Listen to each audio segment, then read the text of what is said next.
Hey, I'm really glad to have Craig Frye on today. I met him and worked with him at the ATF Task Force. I think it's kind of funny, the Viper Task Force. I mean, all the hissing bullshit we used to do. But anyway, got a great story to tell. How many years in law enforcement did you have?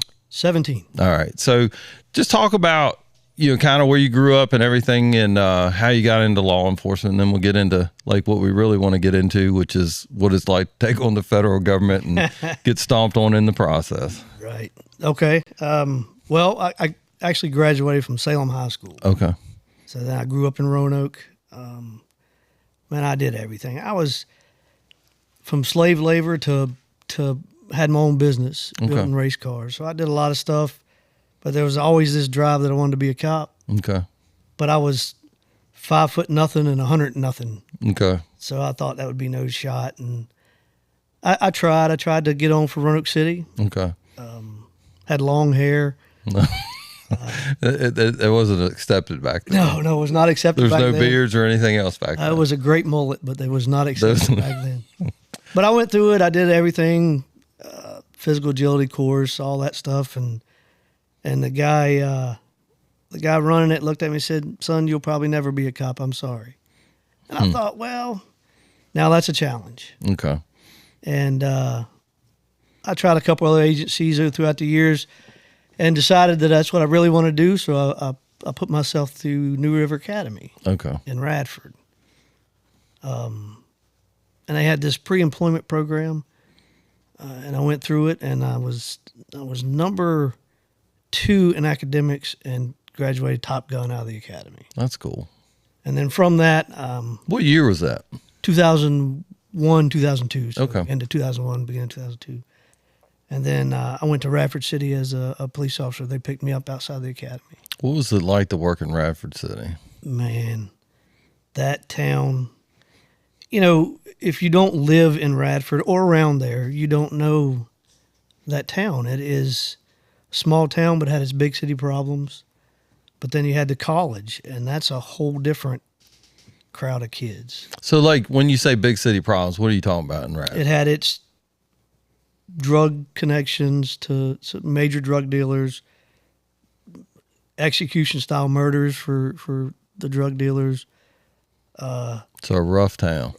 It could be a rough town, but Then the rest of the week, it might be a good week. then the rest of the week was a decent week. And then you had all the college kids. And then all the college kids. Holy cow. I think if I'm not mistaken, the 7-Eleven up there was the number 1 alcoholic sales in the country. Yeah. That's because everyone's 21 that goes to college. Right. Yeah. Right. Yeah, that was an interesting town to work in. And so you worked there, and then you ended up where? After about 3 years there, I switched positions with a lady that was in Vinton. Okay.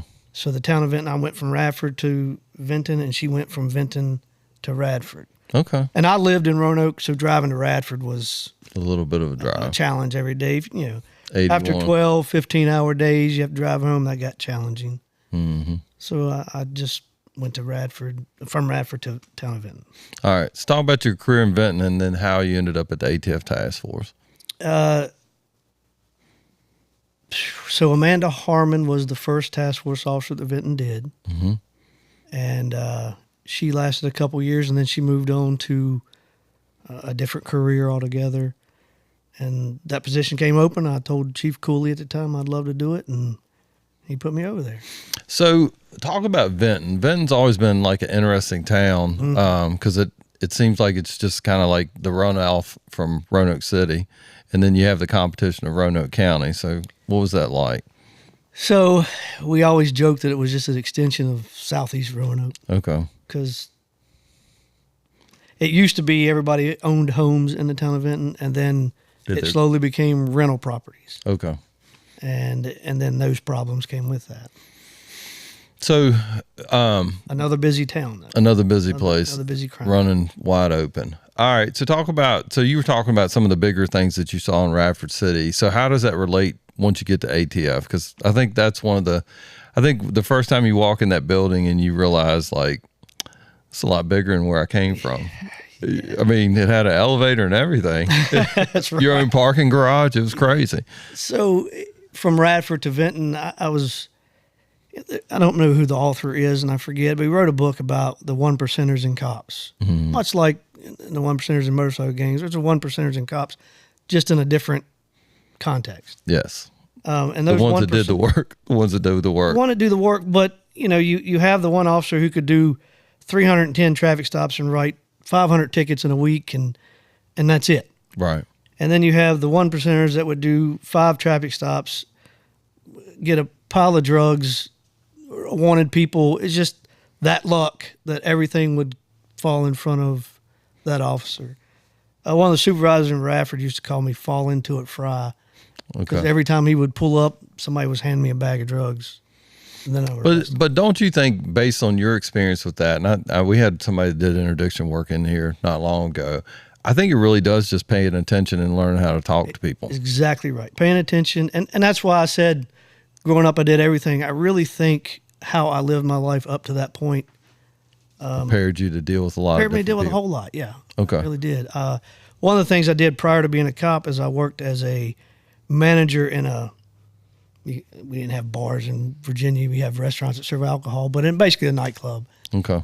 And that dealt you how to deal with a lot of drunk people. Right. And actually the physical altercations and stuff that came with that.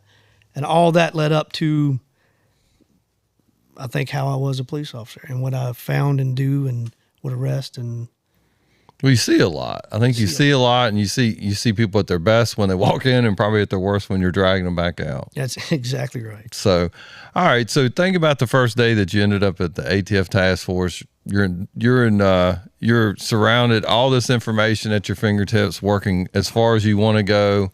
Talk about that. What was that like? I didn't know what to expect. I tried to somewhat dress up. Did you wear a suit? No suit, but very business casual. I didn't know what to expect. I walk in this office, and one of the first things they said was, "Man, you ain't got to wear stuff like that. You can wear jeans and a T-shirt if you want to." You're like, what? I was like, oh. So I didn't know what to expect. Right. I had a little bit of insight because Amanda was a good friend, and she would kind of tell me, but I had no idea what to expect. I don't think anything can prepare you for that. Like the amount of information that's available, if you know where to look, and just the how far you can extend out with cases once you get into the federal system. It never ended. You have the IAs there at the office, the investigator analysis, and then the people on that side.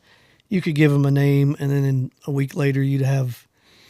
And this is before social media, and I think when my experience with ATF in the federal system was, like you said, like the volume of information they could collect in a very short period of time. It was almost like social media before you had it, as far as the amount of associations you can have with different people and the kind of cases you can build. Exactly. And I was in D.C., and this is probably jumping ahead, but I was in D.C. when the Channel 7 news anchor was shot. Mm-hmm.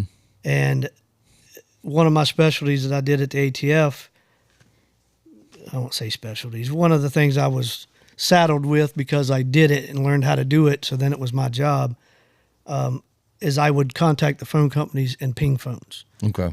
So I'm in an award ceremony in Washington, D.C. When we get the call, I have to leave this award ceremony to go in the JSOC. Now, I'd been at the ATF for quite a while at this time, but it never ceased to amaze me. So I go in the JSOC, which is their intelligence center. I'm basically by myself in a huge room with a 40-foot wall of TVs in front of you, phones, and it's just... It's like it's from TV, and you're like, is this real? You're like, you're watching FBI episodes, and you're like, there's none of that's real. Well, I'm sitting in this office that looks just pretty similar to right. And I'm on the phone tracing the bad guy that was that shot, and he was running from him. And I was relaying back to agents, so I had 2 phones, cell phone to the cell phone company, and then the landline to the agents, and they're chasing him up the interstate, and he ended himself before they got to him. So I think one of the things that I think is most interesting about working cases is just the amount of information you can collect and how far you can push a case. Can you talk about any of the cases that you did that just started with like a a gun or a quantity of cocaine or anything else that ended up outside of the state and all these different connections. Yeah, we had a gun theft case in Martinsville with Mike Soleno and a few others.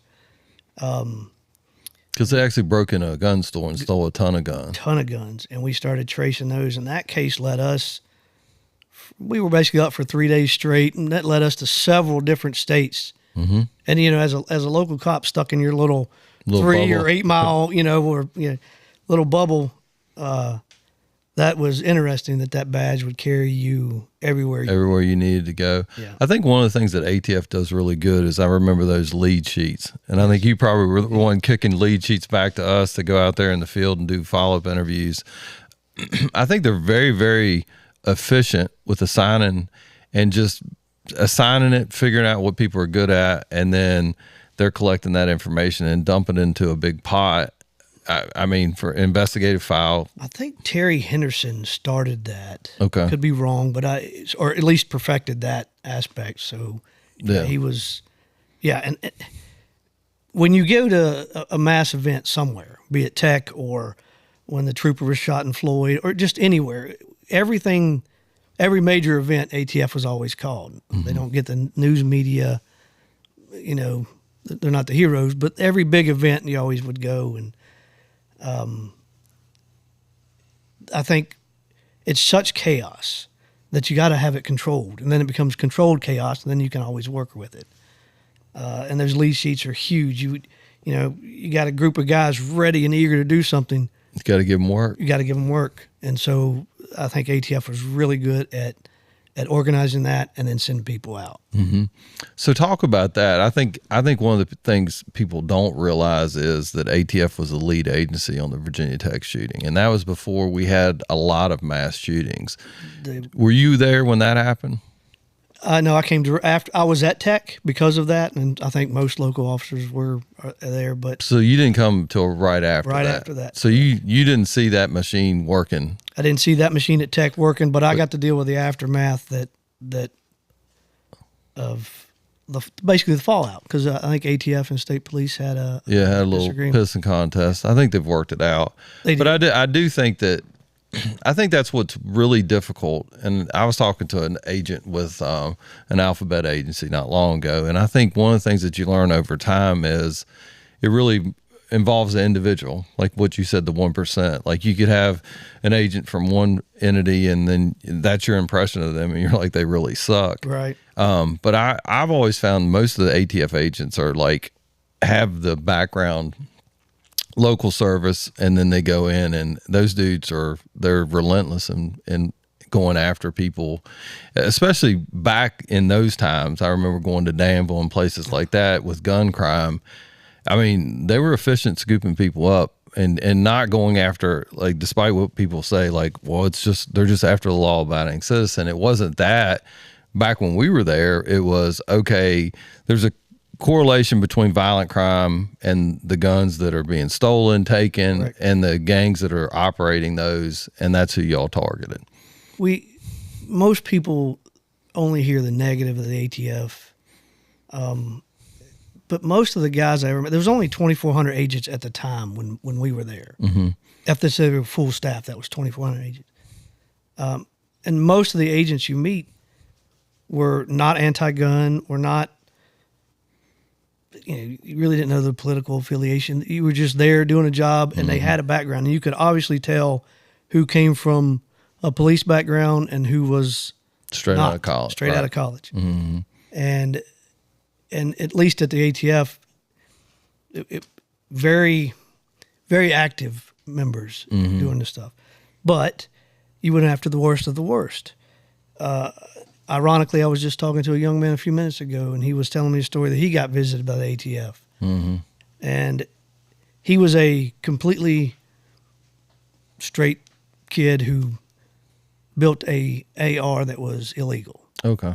He didn't know any better. He just built it. He bought all the stuff. He builds it. He takes it to a local gun range.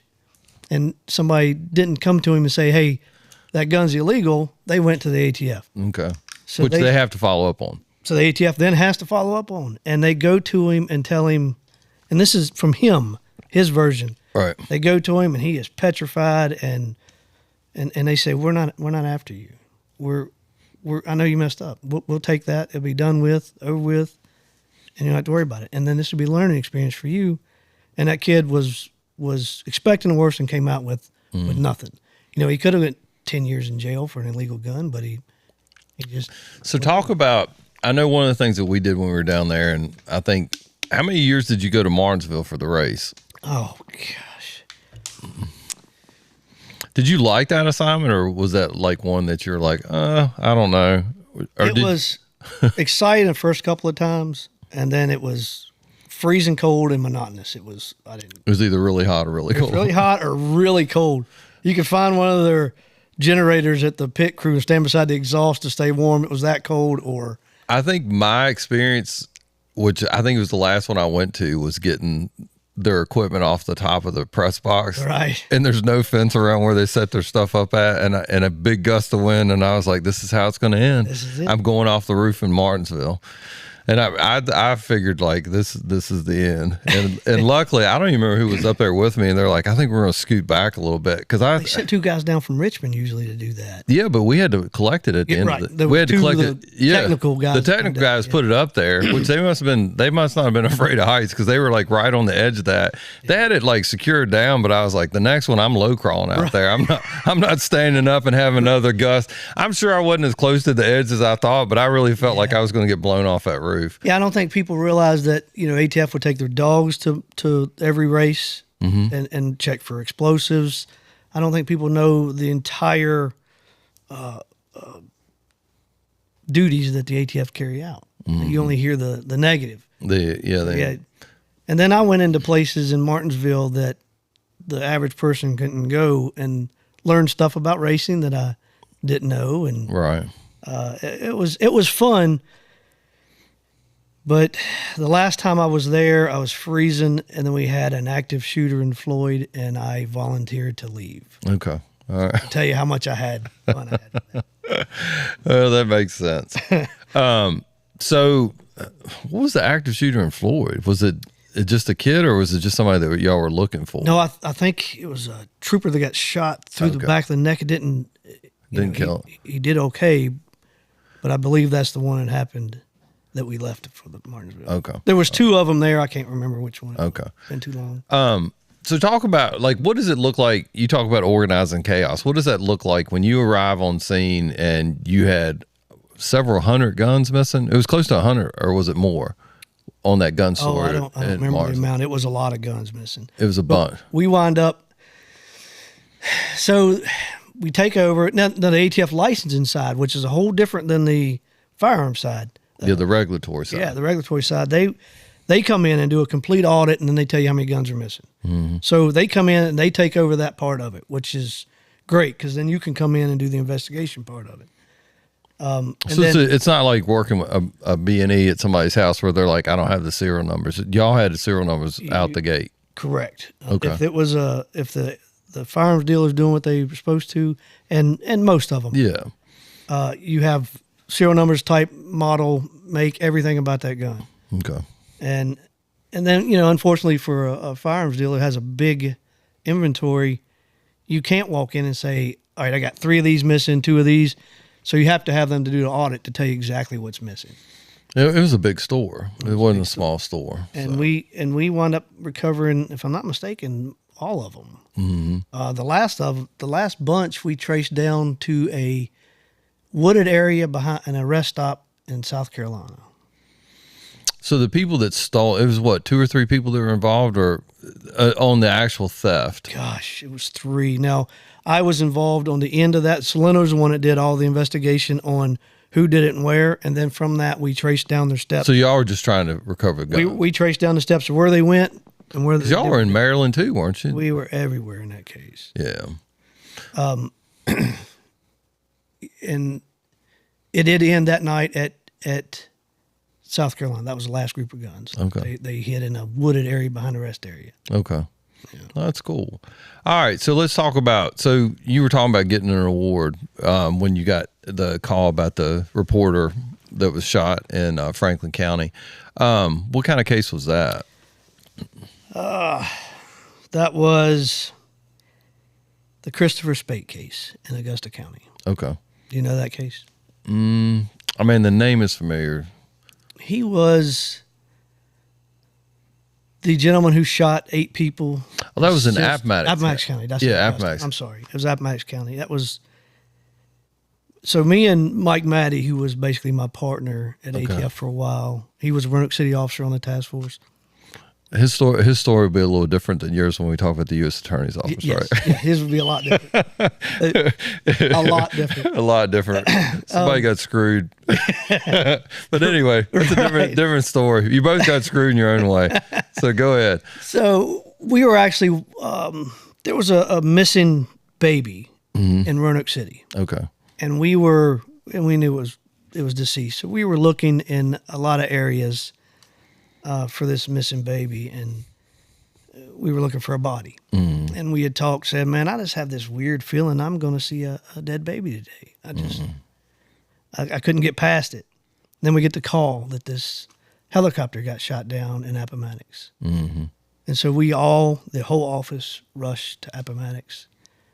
And we met at the command center, and there again is the organized chaos. You have ATF shows up, they do their things, they tell you what to do. Tom Gallagher was the one in charge there at the time. He tapped me on the shoulder, said, "Hey, grab your 5 guys. You're going to go secure the house."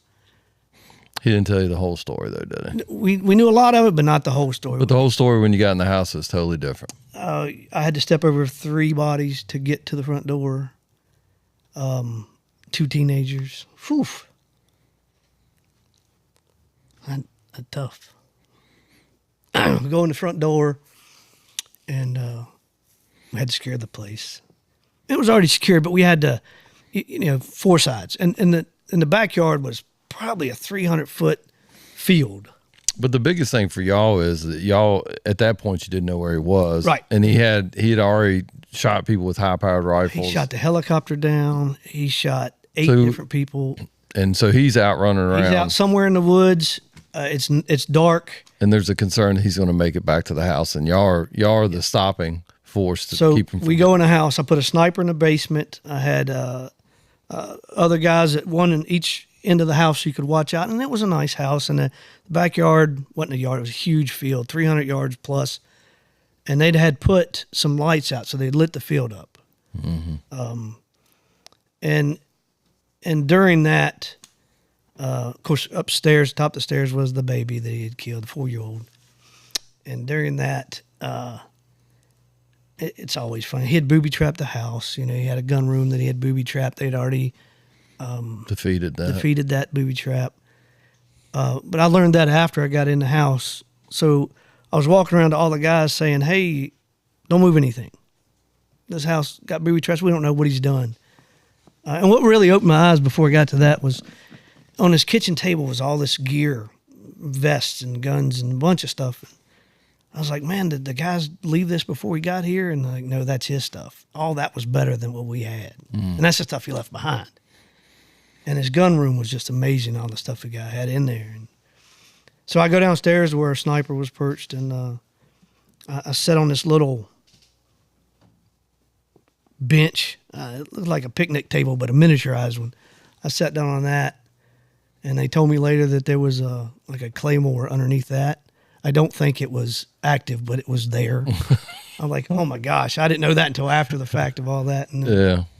And it, they'd been dead in the house for a while, and it was getting right potent in the house. And so I stepped outside on the back, and I was watching a field, and I was beside a sliding glass door on my right, and another agent would come over, and we would talk for a little bit, then he would go back, and he'd come get fresh air and go back. And this really affected me, as you can tell. But there was a mattress, and I don't know why the mattress was up on this deck, second story, up on the deck. But it was a mattress laying up against the wall, and I had my back up against that and the door. And I was just sitting out there, and you couldn't see because the lights that they had out in the field were blinding you, even though they were 300 yards out, still blind. You couldn't see. they brought a Black Hawk helicopter in to do the infrared. And the only communications we had is I had a BlackBerry phone at the time, and my phone's the only one that would work. Mm-hmm. So my phone rang, and the helicopter, they're relaying what they see, and they see him coming in the woods, and it looks like he's looking back at them, and then he would disappear, and then they would see him again. And the last message I got was, well, it looked like he was running back towards the house. We have to go refuel. So that was the last message I got. So I told everybody, he's coming. He's coming. And because I think just to like draw into what you're saying is, I think people that have not been in that type of situation, it is real when you see bodies in the aftermath of what somebody has done, and you know that person. I'm not trying to like compare it to Rambo and stuff like that, but like what's going through your head is, if he got them, he's willing to kill. Yeah. If we're not on our game, one of us might make it out of this. You're right. And I told the guys inside, if anybody can't handle this, we'll switch you out. And one guy said, I can't do it. And I said, no. I don't blame you. No judgment there. No judgment. He said, I can pick on me you won't. I was like, nobody's going to go pick on you. Get out. So we got him switched out as quickly as we could, and somebody else came in. And the eye-opener for me was sitting on that back deck in a very specific place. Mm-hmm. And then we stayed there all night long, and then I think at 6 a.m. they had enough other men to completely surround the house to the outside. Right. And they let us go, and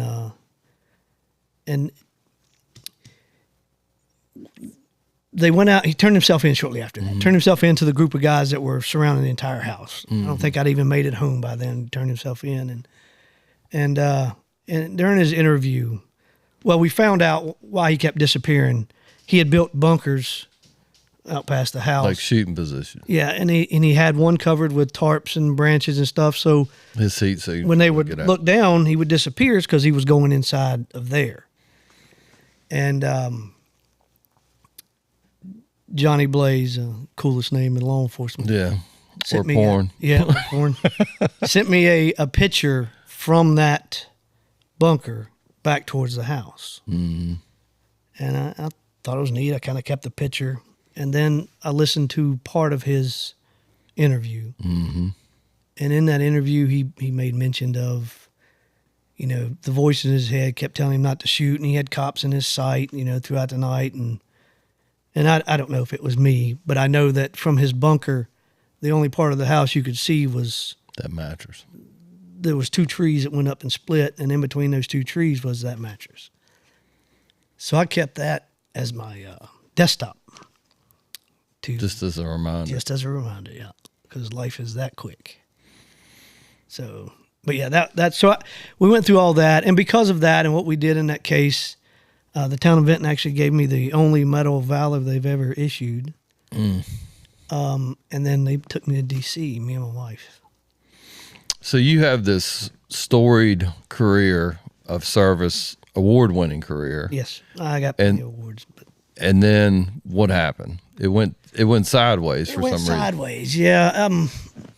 I've been there for about 10 years. So you already have a track record with ATF and with the federal system, and they're like, your work has already proven itself. Correct. I was. You're not like a green agent that came in. You've got an extensive law enforcement career to include time in the federal system, multiple indictments, multiple people, been in federal court a lot, have a history. Every 2 years, you got to get your background redone. Mm-hmm. I think I had more cases than as a single individual than others at the time in that office. And it does change in the blink of an eye. I got a call from a U.S. attorney in Harrisonburg who said, hey, we got to go over your Giglio stuff. And people that don't know what Brady-Giglio is, negative stuff that can be used against you. Yeah, it's something that the defense needs to know about you that might be beneficial to their case. But it is very specific of what that is. And if you get internal complaints, if that complaint is substantiated, that's Brady-Giglio stuff. If it's unfounded, that is not But it has to be cleared. Yeah. So I'll give you an example of something that I had to disclose when I went to federal court. Is I had a complaint one time that involved somebody who said that I had a particular bias, orientation bias. And I had to disclose that in every trial. The way it was cleared is when they did my background, they talked to this individual and he's like, no, I never felt like that at all. And so they were able to clear it, so I don't have to disclose it anymore. But that's how simple it can be. It's not like this, hey, he got up and lied and numerous people went to jail. It can be as simple as somebody making a statement, your department bitches out and decides not to take your back, and you're saddled with that for that period of time until somebody can clear it. So there's two facets of this. I got a complaint at my PD against me. And I was kind of fed up with a couple people at that PD, and I went and spoke to an attorney about it. Mm-hmm. Gave me some options. He took my information, gave me some options. And we had a plan of what we were going to do. Right. And then I continued working. I arrest a gentleman. We take him to court, and he gets that same attorney that I had spoke to. And that attorney, for whatever reason, came after me with the stuff that I gave him. And you can't do that. No, you can't. He should have disqualified himself. Correct. So I went to the U.S. Attorney's office, and I said, this is a conflict. This is a conflict. Well, I went to Billy Cunningham first. What should I do? He tells me what to do. So we go handle it this way. We meet with the U.S. Attorney. At that time, I wound up, at her request, getting a copy of my entire personnel file, which is a no-no. Don't ever volunteer that stuff. But I did it because I had nothing to hide. Absolutely nothing to hide. I mean, I've had my complaints just like anybody else, but I had nothing to hide. It is what it is. So we do that, and then she winds up calling the chief at the time. It was Herb Cooley. They figure out all this stuff is nothing. They wind up getting an attorney kicked off the case. Because of benefit. Because of benefit. But out of all the stuff I handed her, there was a letter where somebody internal at my PD accused me of something that, of saying something that wasn't true or doing something that wasn't true. So basically lying. It was a statement and a letter. It wasn't a written complaint, which was unfounded. Mm-hmm. But they accused me. So you have a complaint in your personnel file.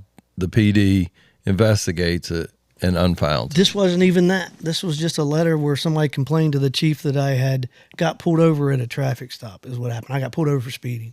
So he complained on that. In his complaint, he said that I lied to the officer that pulled me over. They went and spoke to the officer, and it was so it was clear. So it wasn't even a formal complaint. No official complaint. But it was something that was investigated, and it was not. He investigated. The one who wrote the complaint investigated himself. That's what made it really odd. Okay. So he didn't clear you because it wasn't beneficial to him. No, but it didn't go anywhere else. It didn't go to rise a level complaint. So they found that letter, which I don't even know why that existed, but they found that letter, and Judge Conrad said, probably ought to disclose this. So there's your Giglio issue. I got to disclose this letter. Okay. Whatever. Okay. So then you fast forward a couple years to the Harrisonburg office called and said, I need to go over your Giglio stuff. So we go over it. And I said, and every time you get a case, you basically got to go over these Giglios. Mm-hmm. Well, sometimes you did, sometimes you didn't, depend on the U.S. attorney. Yeah. So when the first time when you go through all this, they say this isn't, whatever then you got a plan. Well, from then on out has anything changed, right? Is anything new? Yeah, anything new other than what we discussed the last time. So that was my answer. Nothing new. As a matter of fact, I even named the U.S. Attorney's Office. Go speak to him. They know what the other issue is, but nothing new. So for whatever reason, that office wrote my home agency asking for my Giglio stuff, which I don't know that that's ever happened. It hadn't happened before, and it hadn't happened to any other TFO, but it happened to me then. And the new chief at the time gave them all kinds of stuff, emails that I've never seen, complaints that I didn't know existed or complaints that were unfounded, he turned them over as substantiated complaints. Okay. So it just exploded from there. Here I am. I didn't tell him all this stuff, and I was not forthcoming on my Giglio questionnaire. And you remember, this was over the phone from somebody in Harrisonburg. But I think the key to think about is what a personnel file looks like for a law enforcement officer. You could legitimately get 20, 25 complaints a year. If you're out doing work, it's not unusual to get a significant not for an number. Active officer, no, especially in drug work, because you can get accused of all kinds of stuff. Yeah, and so you have general public or somebody complains, they assign it. Like half the time you don't know that you're even under investigation because until it's over. Yeah, until it's over, and they're like, "Hey, I just want to let you know." Because if it's not something that you made a statement about, where they have to get your side of it, they'll just go out there and investigate the claim, and then if they need to talk to you, but most of them are clear before you ever know. Correct. And in this case, it was stuff that, like, me and somebody I worked with didn't get along. Okay. And a lot of it's probably my fault, because when I find out you don't like me, I'm that guy. I'm going to do it again or do more of it or whatever you're going to do. Pot stir. Yeah, pretty much. Okay. Well, when it come to that, he was the drug guy. I was a traffic cop. Okay. He didn't like that I was getting drugs. And he wasn't. And you're right. So he would complain that I was doing things wrong, and we'd have to go sit in the chief's office, and the captain would say, "Nope, that's good police work. Get out. Carry on. Do what you got to do." So I didn't know these emails. So this is before you went to ATF. Yeah. All this stuff. All this is prior. So all that stuff is probably somebody that's in competition looking for that same task force spot that you got, possibly. Possibly not more. Or if it's just a personal. He just did not care for me. Okay. So you felt the same. I didn't know him, but then once I got to know him, I didn't care for him. You didn't care for him either. Okay. So all this stuff showed up, and if you read what they send you and ask you for Giglio stuff, 99% of it didn't even apply to what that you would turn over. Right. But out of an abundance of caution, you'd turn over. I guess most people wouldn't. An email that you didn't know existed that somebody was internally complaining on you. Yeah, I don't know that that's even. So when what you're saying is when the chief gets that email from the U.S. Attorney's Office, it is very specific what they want. They want like this type of complaints. Yes. That kind of stuff. That's what it's not at that point. It's just like, hey, is there anything that we need to know about that fits this criteria? And it was pretty specific. And so, but the other thing is, there's been a history there. How long had you been on task force at that point? 10 years at the time. So 10 years. So you've already gone through at least 4 of those. Oh yeah. And so, realistically, you could go. Not to mention, before you get on there, they send a guy out to do a very extensive background. Oh, mine went to Afghanistan. Yeah. On my background. So very extensive Afghanistan. That's crazy. No, they did. They went all the way to Afghanistan. That's what they were laughing about, the fact that like whoever pulled that assignment that went over there got to on have the perk. Mm-hmm. Yeah. So they do an extensive background. If any of this stuff was there, he should have been given it during the initial, because most of it predated that anyway. Okay. So I then get accused of not turning over this information. Well, I don't know how you turn it over if you're not even aware of it. And so I met with the chief, had several conversations with him. I'm like, just don't give that stuff up. A interim chief before him had apparently went through and got rid of a lot of old files. So the destroying documents an allegation came into it. Whatever fit what they were trying to say. So it turns out that they said I didn't give them information, and it turns out the information they said that I didn't give them, they had. They already had it. I got it from them doing FOIA. When you were discussing stuff with that attorney, and he said, get a copy of your personnel file. Yeah, they'd already had that. After I got to the ATF, I had a complaint. Well, I think I had 1 or 2 while I was there the whole time, but I had a complaint. And I went to a U.S. attorney and said, hey, I got this complaint, and showed him the complaint. He says, okay, well, let's pause what we're doing for right now. Until we figure it out. Until the investigation's over with, and then we'll go from there. Right. And then that was exonerated, and I brought him that letter, and we took off back on our case again. That was one of the ones they said they didn't have, that I never told them about. Even though he did the investigation. Even though they had it. I met with them. We had proof that they had it. So it boils down to whether, here comes the attorney part in it. If the attorney accuses you of wrongdoing, and then you show them that it's actually them that's wrongdoing, they either have to double down that it's you or admit they were wrong, and then they're going to get in trouble because the allegation was pretty serious. Right. So it depends on who got more juice at the time, and it wasn't me.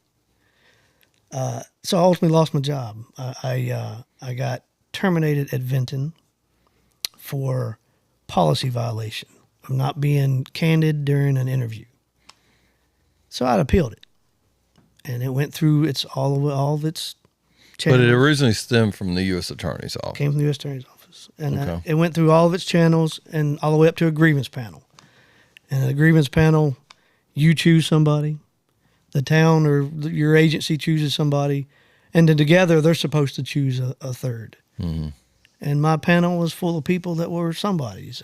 I had a PBA rep out of D.C., there was a chief out of Pulaski was on the panel, and then a retired circuit court judge. And we had a very extensive hearing, and it came out unanimously that I had done no wrong. And I was ordered to get my job back. So I showed up to work the next day. Mm-hmm. At that point, had they removed you from that task force or not? Yes, I had been removed and sent home, and my badge and gun taken, and I was just in limbo. Okay. Still employed. So you're assigned to the task force. U.S. Attorney says this is what you didn't turn over.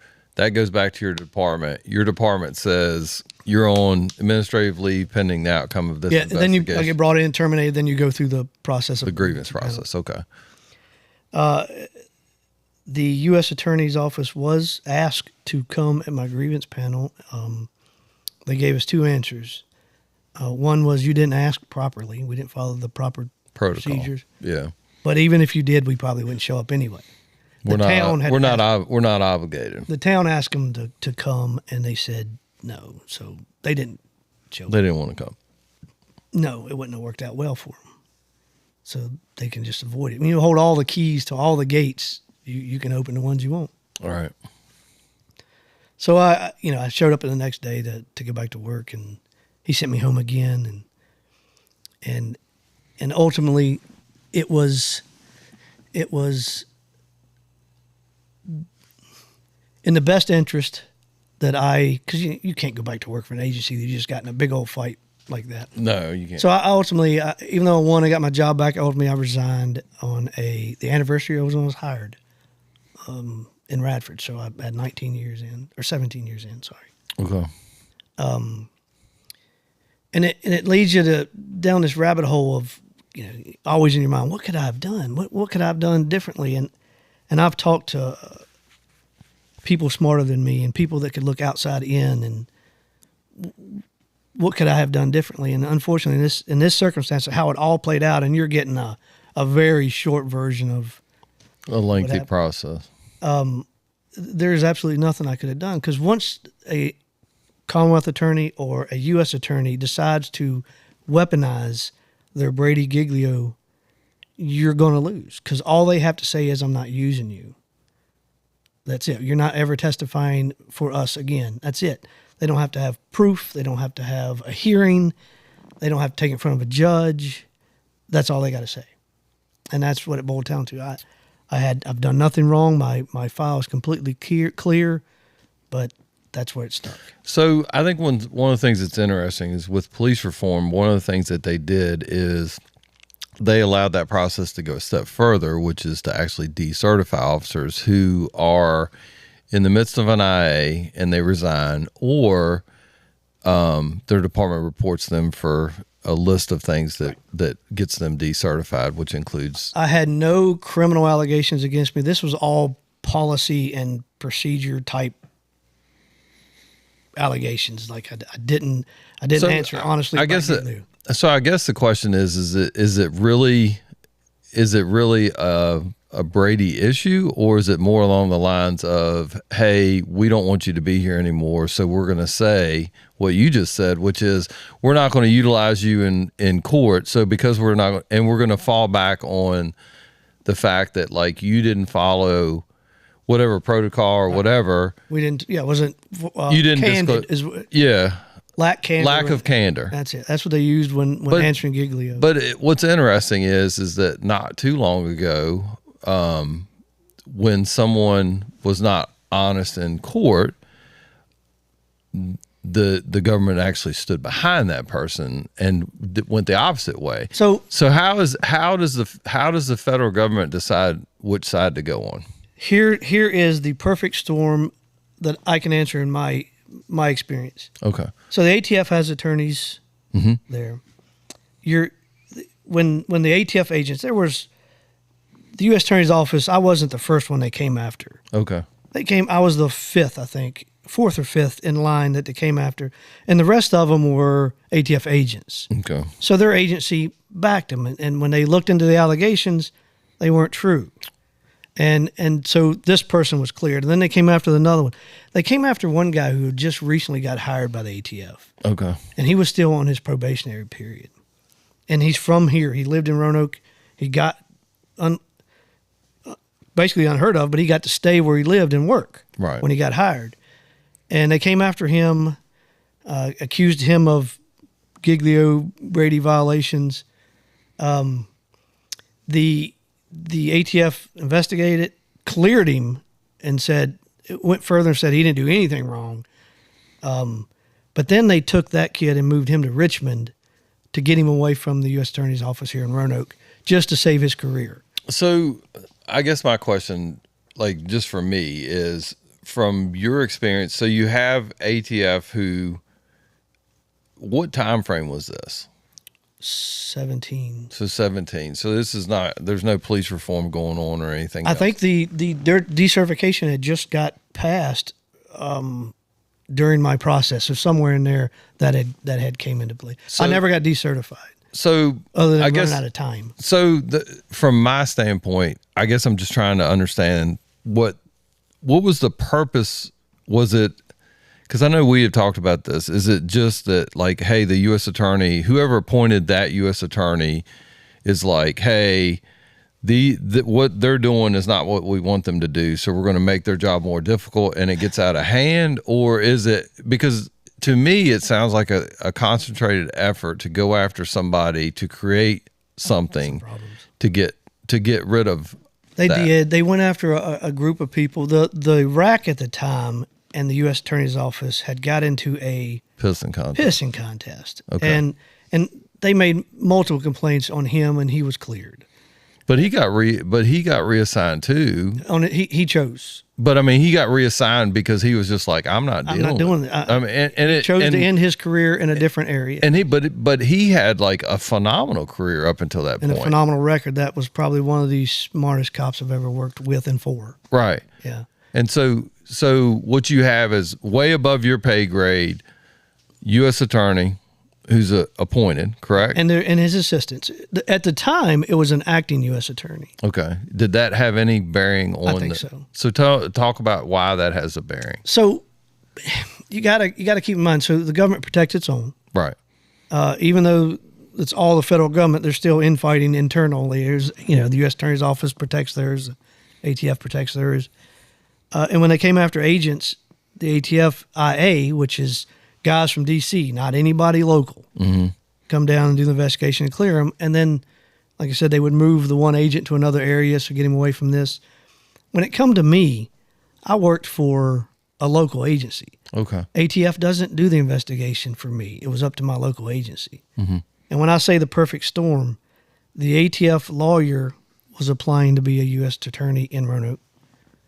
Assistant U.S. attorney in Roanoke. So the attorney that would represent the attorney that should have been helping me was trying to be an attorney in that office that was coming after me. Okay. The chief of my agency was in the running for and the likely candidate to be the U.S. Marshal, so he had no reason to have my back. He hadn't been at that agency very long. So when it come to me, instead of going, I'm not giving you all this information. Let's talk about this. He just gave them everything, to include the secretary had a file on her computer of stuff just on me that they just not in my personnel file. I have that copy of that. Not in the chief's personnel file in his office, just on a file in the chief secretary's office. So all that stuff went to him, stuff that I didn't even know existed. So what kind of stuff would that be? Emails I didn't know exist. So unsubstantiated complaints. So when you say emails, are they emails that you sent or just emails about you? Emails about me where other a supervisor at the time, we didn't get along, so he would complain of how I was doing my work. So basically they just took, but that's not contained into in a file A that you have access to, but B that you can even contest. I can even contest, didn't know existed.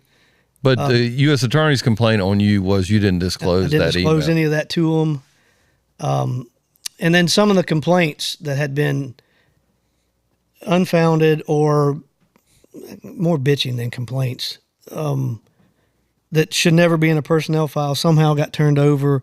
And when they were turned over as substantiated complaints, like I got in trouble for them. And of course, that wasn't true.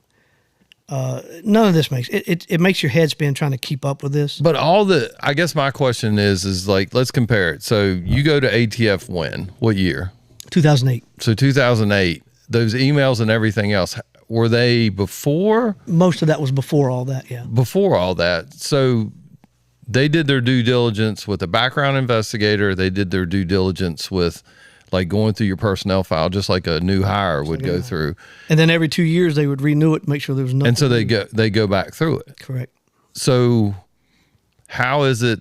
I guess that's what you're talking about with perfect storm is normally the ATF lawyer would say, hey, we have gone through this process. It is from, so this happened in 2017. So whatever that 2-year point was that your background check was done and renewed, that information should have been pulled by whoever did your background check at that point. But then, all right, so got to go on self-preservation when you're in a U.S. attorney and you make an accusation that isn't true.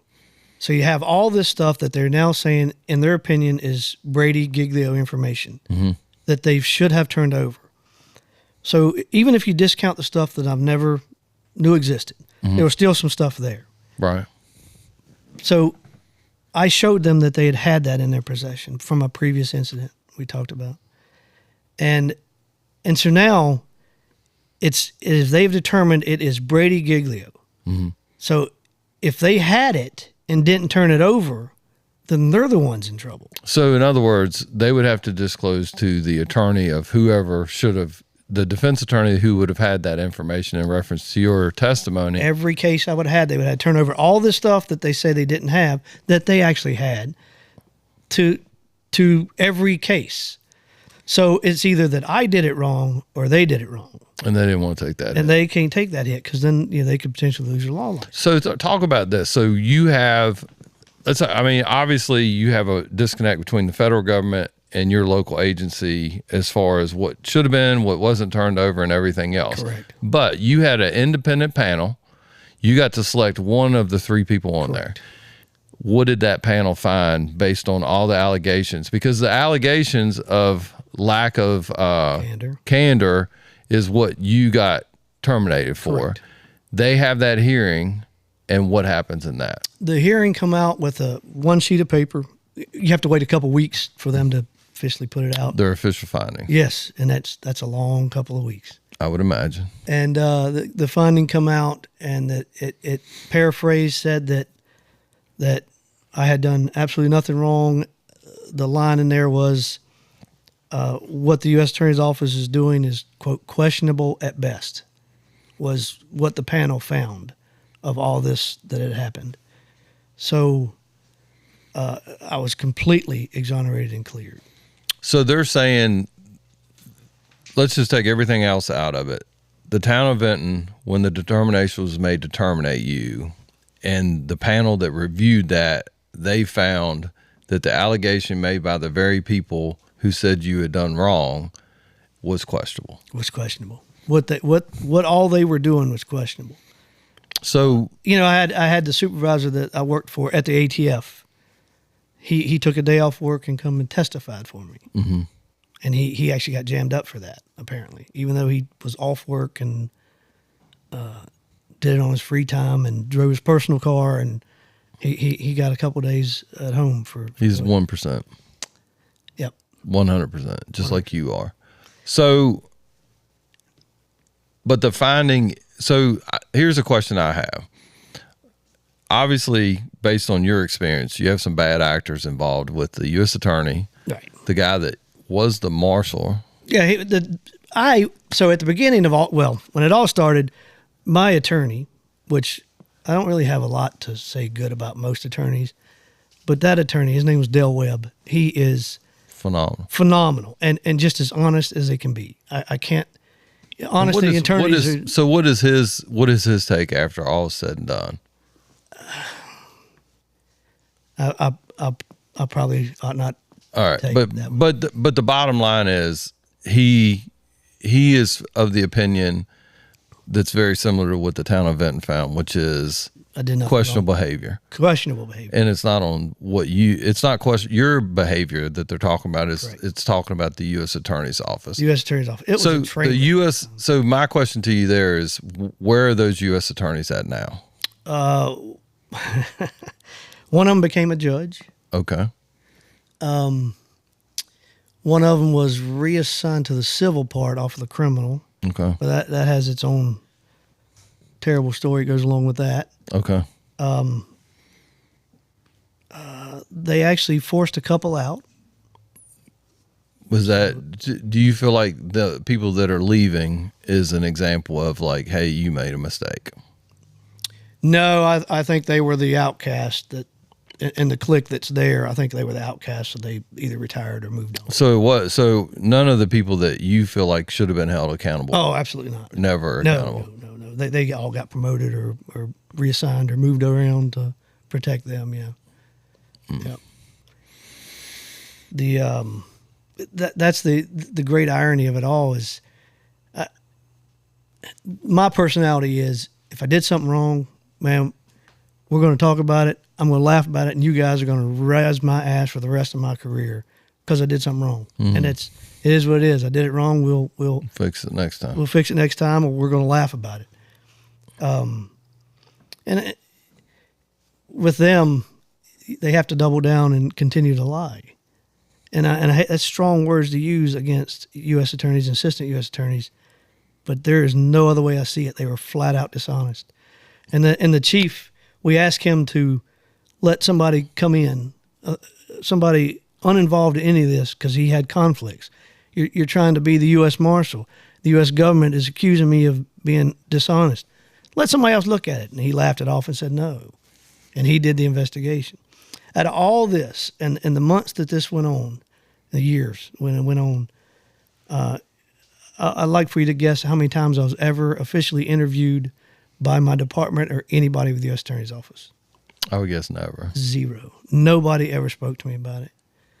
And you sat in court. You sat in federal court. You've been there. You sat in court. You're supposed to remain basically emotionless in there. And one of the filings, my attorney asked him not to release stuff that wasn't true. So we asked the judge, hey, don't let him release the stuff that's not true. And he basically ruled that I didn't have standing at the time to ask that. But then one of the attorneys, U.S. attorneys, got up and said that in this spiel that she said that I actually had destroyed documents internal at Vinton. Now, I might have felt like I was a somebody, but I don't think I ever had the brass to go into the chief's office and open up a locked cabinet and remove files and shred anything out of a chief's office. But they made that accusation in federal court, and nobody held them They up. also put in writing, here's a good one for you. They put in writing that I was a convicted felon and had it expunged. How is that? Well, first off, you can't expunge a felony conviction. You can get a pardon from the governor, but you can't expunge a conviction. And you would think the top law enforcement officer in the valley would know that, but that's what they put in writing. I have a copy of it. And that story is simple. I was actually at a business with a friend, and as all good partnerships in business go, it didn't work out too well. This is predates law enforcement by many years. And he went and got a warrant for me for theft of company property, which was dismissed at preliminary hearing. And eventually I got that expunged. I kept it on my career. Kept it on my record even after I got hired as a cop, just as a reminder to me. Like what can go wrong. What can go wrong. And then ultimately I said, let's just get it removed. And I had an attorney do the expungement, get it removed. Now, if somebody, it's supposed to be completely gone, but it's always remaining somewhere. Oh, yeah. But if you found out about it and you were going to release that anybody has expunged information, you actually have to go to the circuit court and get a court order to allow you to release that information. Well, that was never done, but it was in writing that I was a convicted felon. Was what he accused you of even a felony? I guess it was grand theft at over $200. So at the time it was. But we're talking about something that normally would have been handled in a civil court anyway. Yes, because it's not like it was the late '90s. You could go get a felony warrant on your neighbor for anything you wanted. There was no police involved. But even now, like the way it is now, if something like that were to happen, if you as a law enforcement officer took that complaint, you would say, this is a civil matter. You need to hire an attorney. Completely civil, yeah. Okay. Yeah. Well, any words of wisdom about dealing with the federal government? Yes. Don't. Okay. But the thing I would like people to understand, and especially new officers that are starting up, if Brady-Giglio stuff can be weaponized, a Commonwealth attorney can not like an officer for whatever reason. Okay. Mm-hmm. It could be because they're seeing the same girl, or it could be because there's an actual reason, or it could just be because he doesn't like it. Right. But if that Commonwealth attorney says, you're not testifying in my court anymore, your career is pretty much over. There is no course of action to correct that. Who created that, though? Is that the attorneys had to, because that is happening all over the country now with Commonwealth attorneys or district attorneys doing it to officers. And sometimes it's a legitimate reason and the cop's still trying to fight to keep his career. And sometimes it's petty stuff not related to anything to do with law enforcement. There was a case in Northern Virginia of that the U.S. Attorney's Office here had did something similar to an officer. And his Brady-Giglio information was he cursed. Yeah, I was going to say that, but I think that's the problem. I think that is how attorneys are interpreting what the legislator is telling them to do. And it is to me, an overreach to say it. To me, one of the things that I have a hang up on, because I've had experience with it, is duty to intervene. People talk about that all the time. Duty to intervene is not the next day you thinking, Craig, I think what you did was a little excessive. It is in the heat of the moment. I'm thinking, Craig, you're going to hurt this dude or kill him. Yeah. I need to pull you off of him so that doesn't happen. And I think people can have really good intent, but it's the same thing with Brady. Like they were trying to clean up law enforcement with the decertification process and everything else. But what they left out is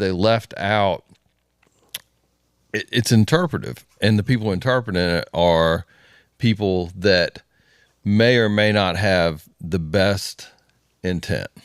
No single attorney should have that power to end somebody's career. Yeah.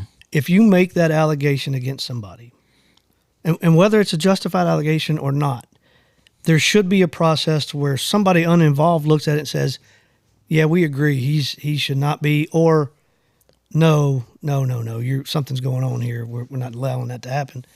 And it could be how different people interpretate stuff. Mm-hmm. But there is no process for that.